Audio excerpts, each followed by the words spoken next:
তারপরে আল্লাহ পাক একটা নগরীর কসম খেয়েছেন, যে নগরীতে বিশ্ব মানবতার মুক্তির দূত সরকারে দো জাহান শফিউল মুসলিমিন জনাবে মুহাম্মদুর রাসূলুল্লাহ সাল্লাল্লাহু আলাইহি ওয়াসাল্লামকে আল্লাহ পাক যে নগরীতে প্রেরণ করেছিলেন, ওয়াহাদাল বালাদিল আমিন, এটা হলো নিরাপদ নগরীর কসম।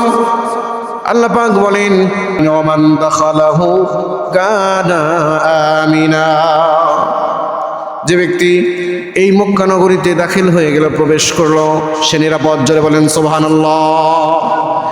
যে ব্যক্তি মক্কা নগরীতে দাখিল হোক না কেন, আল্লাহ সুবহানাহু ওয়া তাআলা বলেন, যে ব্যক্তি মক্কা নগরীতে প্রবেশ করলো সে নিরাপদ হয়ে গেল, সকল দিক থেকে সে নিরাপদ। যদি কোনো অত্যাচারী ব্যক্তি কাবা চত্বরের মধ্যে যদি দাখিল হয়ে যায়, হেরেমের মধ্যে যদি দাখিল হয়ে যায়, সে নিরাপদ হয়ে যায়। আল্লাহ তাআলার বিধান।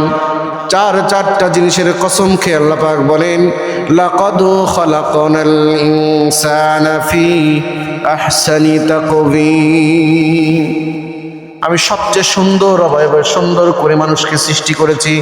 জোরে বলেন সুবহানাল্লাহ।